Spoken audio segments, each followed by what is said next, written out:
Jessica Chastain. Now, this is, you know, a familiar feeling. Last year, we talked to you for the help, and it was all this buzz about your performance and the potential of awards. And now here we are, award season again, and you're right back in the mix. People talking about you again. Does it make it less nerving at all to be here, like again, after you've experienced kind of like that whole roller coaster last year? Yeah, it's you know what? All last year I kept saying, well, I'm never gonna have a year like this again because this year's the best year of my life. I can't believe this. And now all of a sudden I'm saying it again. I can't believe this year. I'm never gonna have a year like this. It's just been really, really exciting. I mean, the wonderful thing about last year is I got to do a lot of press with Octavia, who I just love. I worship that woman, and whenever we would get to sit down and do press, we just laughed usually the whole time, and it was a good catch up. And this year it's an interesting thing because now I'm standing on my own, so it does feel a little more vulnerable. Yeah.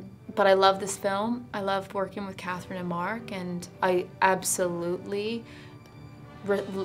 I'm so inspired by the character that I play. She's a real woman who's working undercover in the CIA. Can I be honest with you? I am bad news. I'm not your friend. I'm not gonna help you. I'm gonna break you. Any questions?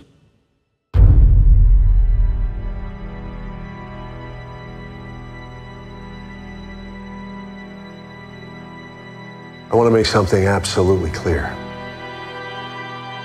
If you thought there was some working group coming to the rescue, well, I want you to know that you're wrong. This is it. There's nobody else hidden away on some other floor. There is just us. And we are failing.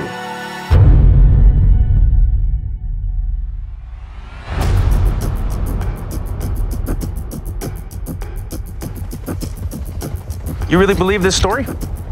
Osama bin Laden? Yeah. What part convinced you?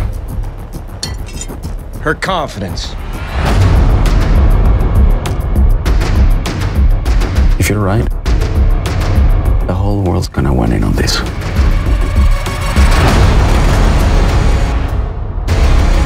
You will never find him. He is one of the disappeared ones.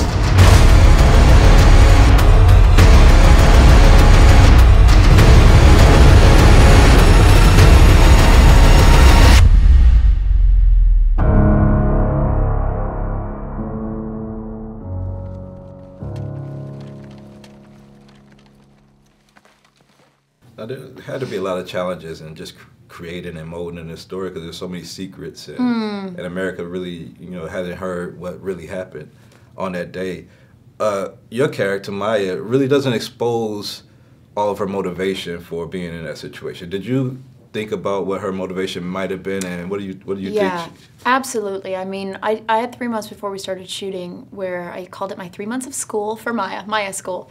And I worked a lot with Mark Boal, who's our screenwriter. He started as an investigative journalist, nicknamed him the Professor. And we went through everything, like anything I could learn about Maya, I did.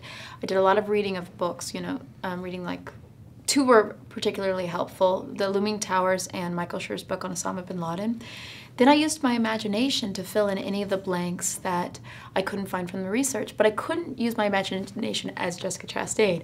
I had to somehow keep it in track with the research I had done. So even things like, why was she recruited out of school? I had to solve that problem. You know, you see like in Islamabad or in Pakistan, you see like a child's drawing on a wall. You know, these are things that I asked for, that screensavers, postcards, American candy, certain things that I had asked for. So I would have these little reminders of the life Maya was becoming a stranger to. Well, another great thing that this film deals with is America's feeling and the portrayal of enhanced interrogations, waterboarding and all of that. And I think Kathryn Bigelow did a good job of being kind of ubiquitous about her opinion about it. Just from your experience with the film and all your research, do you think that those enhanced interrogations and stuff did lead to the evidence that we need to eventually find bin Laden, even if, you know, some years earlier? Or I don't know. It's a really, I mean, it's a really interesting question, because the scene where Maya gets the information about Abu Ahmed, where the name is first mentioned, he's not being waterboarded. They're feeding him. And you know, who's to say whether or not he, because of the weeks of torture, maybe he made him in a state where he was open enough to say that. But the scene, he didn't come out from an intense interrogation. And then you have, but then in opposite of that, you have, like, there's a scene where Mark Strong is talking to the White House people and saying, like, you know, we need to go in, and the response is, the president's a thoughtful man, we need proof. And he says, well, what am I supposed to do? I can't go, you've taken the detainee program away. Right. And I can't go to Guantanamo Bay because they're lawyered up and they'll send word to bin Laden. So it really is a murky gray area that I think we're still learning about. Well, this is a great picture for people to just get some learning experience about Yes, the exactly. experience. And it's always great to see you on screen. Can't wait to see you on Mama next year and everything else you got coming out. Thank you. Yeah, this is real different than Celia Foote. Thank you. Good luck. Thank you so much. We're on Wilshire Boulevard in Los Angeles, California.